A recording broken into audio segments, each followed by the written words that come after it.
I actually have Farid's video. It's already getting late, so we probably don't want to go through much of it. Let's go ahead and check out what Farid is, since he's one of the guys who's. We'll have to wait for Sajid to post, but here we have. Let's check out Farid. Academy, we have a very skeptical approach to the Hadith corpus and its ability to tell us anything really about the Prophet and actually what he did and said, which appears to be diametrically opposed. Look, Farid blurred her out, but didn't blur out Yasir Qadhi. But now they're even blurring out Yasir Qadhi like some common woman. The Salafi theology. What's that? He put holes in Yasir Qadhi's on the thumbnail, so there's no need to do that. Oh yeah, people. I saw people saying they thought that could be interpreted as a threat. He made holes in the narrative, but he put a bunch of holes in Yasir Qadhi, and people are saying that could be a threat. Emphasis on the Hadith canon. How do you think this sort of academic scholarship and also its increasing accessibility to lay believers will affect or influence the continued development of Salafi or post-Salafi thought? That is a very difficult question because it's very sensitive. But go ahead and answer it anyway, Yasir Qadhi. What could go wrong? Because there's no easy answer. And I don't want to answer we are it. witnessing... I don't want to say anything in public, but I will say it anyway. This should never be spoken in public. This in lifetime. How do you not learn your lesson from 5 years ago? Like, seriously, how did you not learn your lesson? Shut it down. Better yet, if you're going to be interviewed, just say, under no circumstances do you ask me about this. It's a very difficult question. Very difficult. And it is a question that I myself am grappling with. And all I've concluded is that the standard narrative about the Hadith has holes in it. That's all I'm going to say. Please don't make me say anymore. At a personal level, at a believing level, and as an academic, and as a preacher and teacher. No. That's not how you friggin' answer the question, Ya Yasir. You just say that's not how you freaking answer it. That's not how you freaking answer it. Oh, such strong language from Farid. We have a very skeptical approach to... Oh, look what he did. He put himself on the bottom screen, so he's going to show how he would answer it. This is actually good. I mean, we're going to probably disagree with everything Farid says, but I like this approach. Here's how I would answer it. Hadith corpus and its ability to tell us anything really about the Prophet and actually what he did and said. Who are we referring to in the first place? Are we referring to like the clowns that dismiss the existence of Zir bin Hubaysh and Nafi' and Hisham bin Hakim? Are those the folks that we're referring to? The conspiracy theorists, revisionists? Because Yasir Qadhi said no one at the academic level, Farid. So he's not talking about like conspiracy theorists and stuff like that. He's saying, yeah, that would include them and it would include everyone else. if that's the case, then you don't even need to refute them because other academics have refuted them. Not on the reliability of the Hadith, Farid. I don't know what you're talking about, man. How do you think this sort of academic scholarship and also its increasing accessibility to lay believers will affect or influence the continued development of Salafi or post-Salafi thought? Now you see, it will not have any effect at all because the lay Muslim doesn't read academic articles put out by Western academics. Are you drunk, Farid? It will not affect. Why are you guys in panic mode? It will not affect. They don't care about any of this stuff. Let me make a video about it. Yeah, they're never going to hear any of this. Oh, by the way, everyone hearing my video where I'm talking about this? Oh, boy. This is funny. It will never affect them because they will never find out about this. And those with a background in Hadith sciences, they're not fooled by the garbage that the skeptical Western academics put out. Except Yasir, of course. He's actually being funny here, man. Oh, boy. Okay. You see, Yasir, that's how you answer these questions. That's how you answer the questions, Yasir. You just lie. That's it. Or Yasir, no, what you do is you give the standard narrative. Just stick with the standard narrative, even in spite of all the holes. Just stick with the standard narrative. That's what Farid's saying. And matter of fact, I mean, that's the same thing Farid did with the holes in the narrative interview. Keep in mind, Farid was not saying no textual variants. Farid acknowledges that there are textual variants and so on. I think he believes that they all somehow go back to Muhammad and that they go through you could trace them back to the Ahruf and something like that. That's the standard narrative among students of knowledge, right? That we think we can explain all this in a way that still confirms the perfect preservation of the Quran. It's just all these variants somehow go back to Muhammad or something like that. So that's the standard narrative. We can account for these variants and variations in terms of ahruf and the Uthmanic recension and different kirat and so on. And this all works together. That's what Yasir Qadhi was saying. The standard narrative has holes in it. Like, you would get laughed out of the room, Farid, if you actually said that among academics. And that was your explanation for all these tens of thousands of textual variants. Oh yeah, they all go back to Muhammad. Okay, you go ahead and believe that. You go ahead and believe that, but you have no business in the scholarly realm. And look at you. You look miserable. You look. What? Why? He put, oh, hang on. Let me back this. Look at you. You look miserable. Why is he going down this road now? That's so dumb. Yeah, but it's funny. Hang on. Okay, let's play that again. And those with a background in hadith sciences, they're not fooled by the garbage that the skeptical Western academics put out. You see, Yasir, that's how you answer these questions. And look at you. You look miserable. You look like someone stole your lunch money. Who bullied you, bro? That's so messed up, man.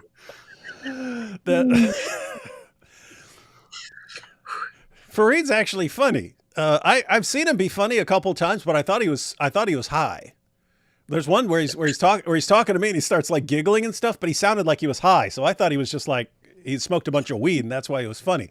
Here he sounds like himself, but he's being funny. So okay. Okay, if people are living in North Africa or Middle East, so they are having hashish, not beats, but hashish. Okay, yeah. I thought he was drinking that tea. Yep. He's chewing on khat and drinking on some stuff and got the hashish and who knows what else, but all right. That is a very difficult question because it's very sensitive and because there's no easy answer. Have some shame, man. Just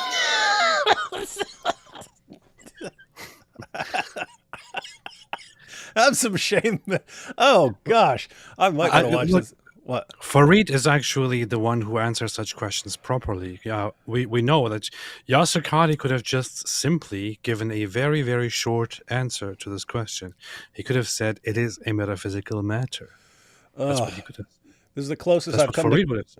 It's the closest I've come to crying in a very long time, Farid. Thank you. Have some shame. That is a very difficult question because it's very sensitive and because there's no easy answer. have some shame, man. Just say you're ignorant to the subject. Tell them to ask someone else. And by the way, despite being so sad and miskeen and don't have an answer, this is what he says next. I just wanted to watch it. I just want to watch like 2 minutes to see him complain, but he's being hilarious enough that, oh boy, now we got to keep this up. There is no, now I hope there is, but as of yet, as somebody who's my undergraduate was in the College of Hadith.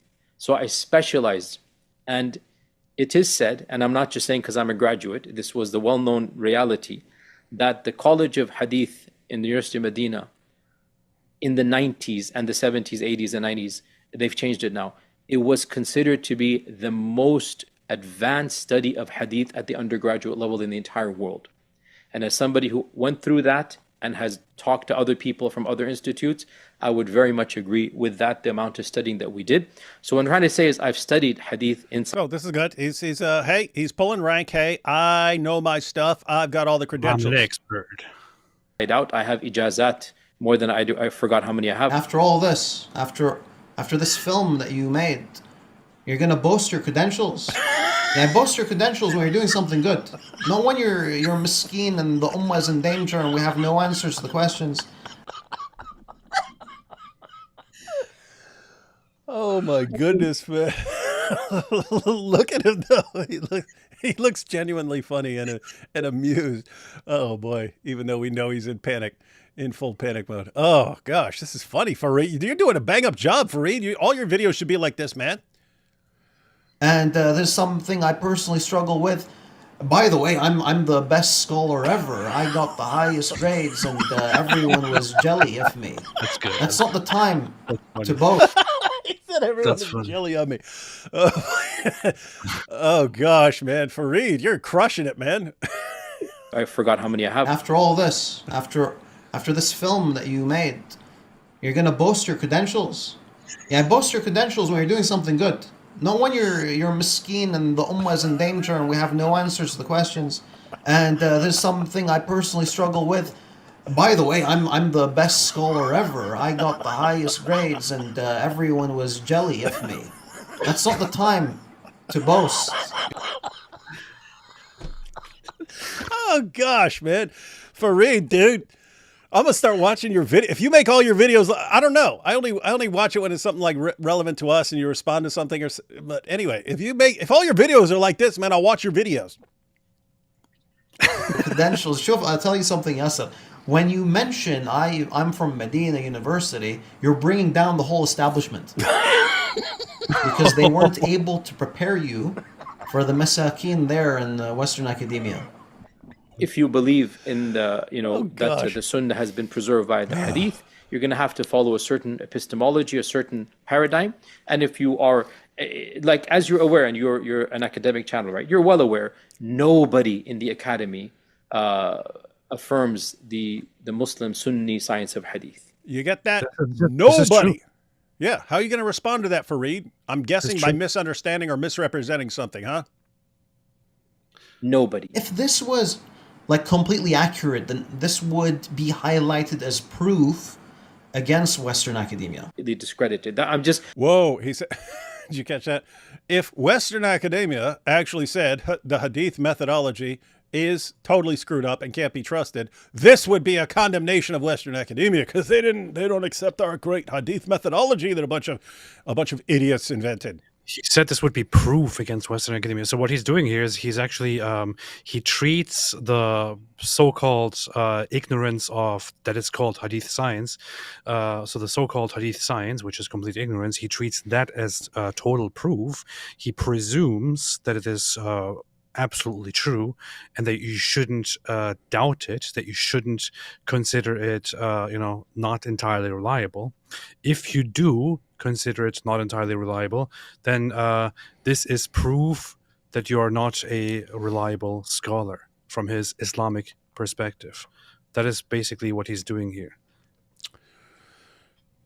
I'm just being factual. I'm describing. I'm not saying which one is right or wrong. I'm just saying the max you'll get, like Harold Motzki and others are going to say, well, we can say that some hadith definitely go back to some tabi'un. Mm-hmm. That's like the max you can say. Shuf Yasser, this is an account on Twitter called Cur Depression. Dude's got a manga profile pic.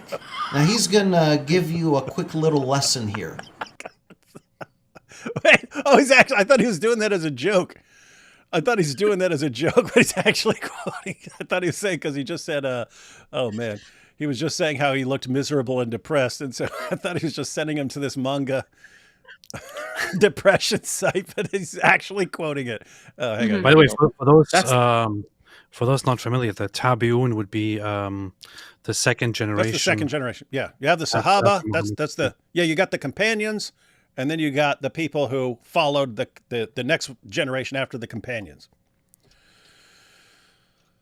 the max you can say. Sheikh Yasir, this is an account on Twitter called Cur Depression.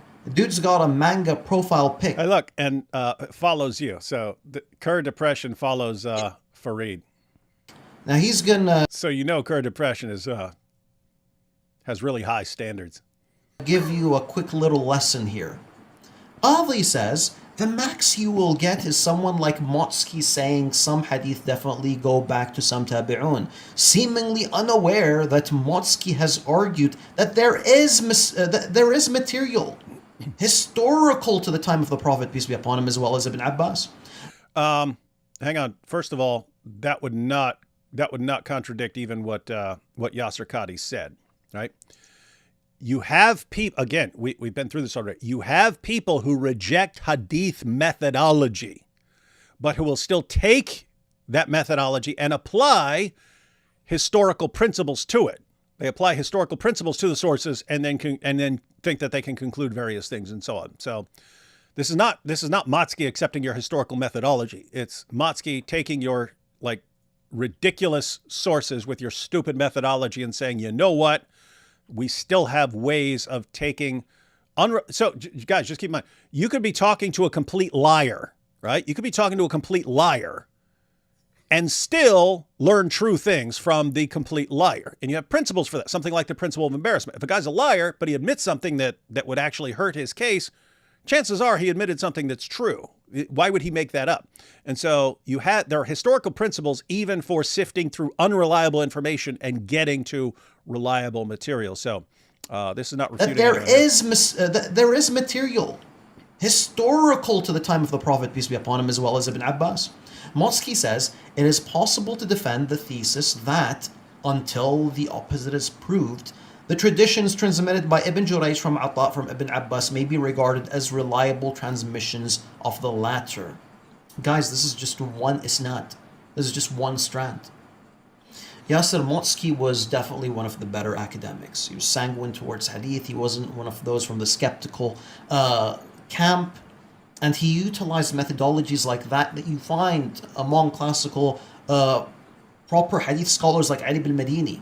He utilized the same methodology in order to determine that the narrator is actually reliable. No, he uses your hadiths. He uses the isnads to compare them and try to figure out where they originate. How far can you trace them back? That's not the same as him using your methodology. Right? I mean, again, he's using the isnads, not the way you use the isnads, not the way you use the isnads. You use the isnad, hey, here's a list of names, and I trust all these people on here. So you see, the hadith is as good as gold. That's not how he's using it. He's saying, okay, if Bukhari reports a hadith, if Bukhari includes a hadith in his collection, then Bukhari could have invented it. He could have just fabricated it, or it goes back to someone before Bukhari. If it goes back to before Bukhari, how do we know how far this goes back, or how far can we trust it, or something like that, as far as something that wasn't coming from him? Well, you can have different hadiths with different isnad chains and so on, and you have differences in the story, and so you can kind of put all that information together and try to trace it back earlier. And so, dude, that's not your methodology. That's not your methodology, dude. In other words, if you said to Motzki, look, here's a list of names, and we affirm that every person on this name was a reliable transmitter, he would say, I do not care. Get that nonsense out of my face. If you say, hey, I have multiple sources and they're independent, they got different lists of names and stuff, and they can trace back, and we've got common links and so on, then he's interested, because you can kind of say, what's the best explanation for the origin of the story when we have all of this on it? Now, what's really sad is, Motzki, who was a non-Muslim, does a better job than you'll ever do in this field.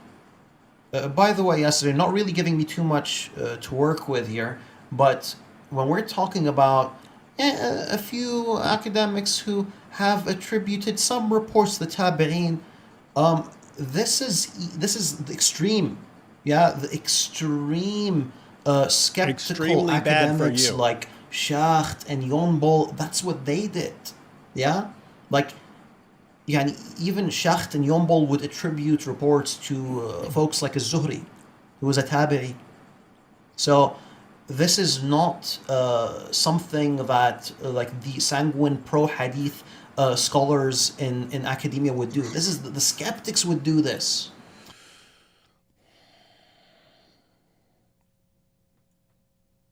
Skeptics would. I'm trying to think of a way around it. Yasir Qadhi's point is that no one at the academic level accepts your methodology.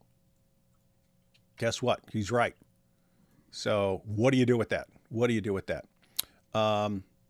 Did want to take just a quick glance at what a hadith scholar says. We've been through this. We've looked at this passage numerous times. And why did I look at this? Why did we ever look at this? Because Muslims started using it to respond to criticisms of Muhammad's relationship with Aisha. And they said, look, even this hadith scholar says that Muhammad never had sex with a 9-year-old girl, or that we can't know her age. And you look at what he actually said, is because he says you can't trust the hadith at all. Well, you can apply historical principles and get to some reliable information, but in general, you have to approach them with extreme skepticism, because you're dealing with some seriously unreliable material here. Let me see, get this here. Okay, so this is Joshua Little, and he's got this after his discussion of what various Muslim and non-Muslim hadith scholars have claimed and so on. And so here's the method. That hadith are unreliable. That any given matan, again, that's the story part of the hadith, that any given matan cannot be taken at face value as an accurate datum from the first Islamic century, and that any given isnad cannot be taken at face value as an accurate record of a matan's provenance, cannot be seriously contested for multiple reasons. He's saying you can't take this stuff seriously, and there are multiple reasons. Firstly, there is an overwhelming prior probability based upon the ubiquity of fabrication and pseudepigraphy in late antique and medieval religio-historical pagan, Jewish, and Christian ascriptions. Namely, he's saying, during this time, everyone's making stuff up. So why would we think that, oh no, these guys, these Muslim guys, they're as good as gold? Why would you think that? Especially when we know they were fabricating stories left and right. Secondly, there is the high frequency of contradictions within the hadith corpus, which necessitates the occurrence of a huge amount of fabrication, interpolation, and or mutation, and therefore skepticism towards any given hadith. Thirdly, there is the ubiquity of fabrication and interpolation, both reported and demonstrable, in the hadith corpus, which again casts doubt upon the rest of the corpus. Fourthly, there is the rapid, extreme mutation and growth of reports that evidently took place over the course of a century or more of oral transmission, which means that any given matan, regardless of the isnad, is likely at best heavily distorted and at worst obliterated beyond its original form. Fifthly, there is the belated emergence of hadith as a genre and corpus, meaning this methodology came about later, largely during the 8th and 9th centuries CE, which straightforwardly precludes the authenticity of most ascriptions to the 7th century. In other words, if the methodology of I got it from so-and-so, got it from so-and-so, got it from so-and-so, and here's how we verify that these guys are reliable, if that's a later methodology, then when you get a hadith that says I got it from so-and-so, got it from so-and-so, got it from so-and-so, all the way back to Muhammad, it's all these trustworthy guys, like, how do you take that seriously? The method had not been invented yet. It hadn't been invented yet. So how are people for all these generations, how are they accurately using the methodology that had not been invented yet? It makes zero sense. And here's what I would say to you, Farid, because we know you're watching this. People like Motzki and the non-Muslim hadith scholars in general, you're saying, oh, he's using our method. Their method is more along the lines of the opposite of your method. See, you look at the story, Farid, right? You look at the story, and the first thing you look at is, does this line up with Islamic theology? and you say, it does. Therefore, we can trust the story in that sense. We still have to check the names and see if it actually goes back to Muhammad. But the story lines up with Orthodox Islam. So you're looking. Those are your criteria, right? Those are your main criteria. Does it line up with Orthodox Islam? And can you trace it back using this isnad system? They do the exact opposite of what you do, right? When you say, let's see if this lines up with Orthodox Islam, you say that makes it stronger because it lines up with Orthodox Islam. They say, well, that's more likely to be fabricated, right? If you had something that was all weird, who's making that up, and what Muslims are going to be passing that on, right? So they look at it as stronger if it diverges from what you believe, because less likely to be fabricated and then passed on if people looked at that and they go, whoa, this is look at what this crazy person is saying, right? So that's one. Then you have the isnad chain. You look at that and you say, he got it from him, he got it from him, he got it from him. I trust all these guys. Therefore, I say this is as good as gold. They look at that and they say, obviously fabricated, obviously. Why? The method hadn't been invented yet. So if the method hadn't been invented yet and you get this perfect isnad chain, they go, okay, this is obviously a person after the methodology had been invented. And we say, here's what we do. We're looking for this perfect list of names and so on of all trustworthy guys. They look at that and they go, you obviously made that up after the methodology had been invented. Obviously, right? So you, Farid, you look at a broken chain or a chain with unreliable transmitters and so on. You look at that and you say, that's weak. That can't be trusted. They look at that and say that's more likely. They're not saying it's true, but they're saying it's more likely to be earlier. Why? If the methodology is sort of perfected at the time of Bukhari, then if you're making up a story after Bukhari and this becomes standard Islam, you're going to use that methodology. And if you're fabricating something, you're going to fabricate it with this great perfect chain. So when they see a broken chain or a chain, it's got unreliable narrators and so on, they look at that and say, well, the best explanation for that might be that it's before the methodology had been established. And therefore, it's probably earlier and therefore probably more reliable. So they're doing the exact opposite of what you're doing. Everything you do when you're examining a hadith, they're concluding the opposite, and their way makes more sense. And then they conclude that your entire system is garbage. Because it's a later methodology, and if you throw that out and you say you can't trust it because it's a later methodology and you guys are obviously fabricating stuff and fabricating isnads and so on, okay, we can't trust that. They would conclude that hadiths that sound a bit unorthodox and that have broken chains, they probably are before the consolidation that happened with around the time of Bukhari in methodology. And therefore it's earlier, but still, how do you know that goes back to Muhammad? And so they don't trust the whole system, man. And you got to deal with that. But just pretending that, Motzki agrees with us, come on, dude.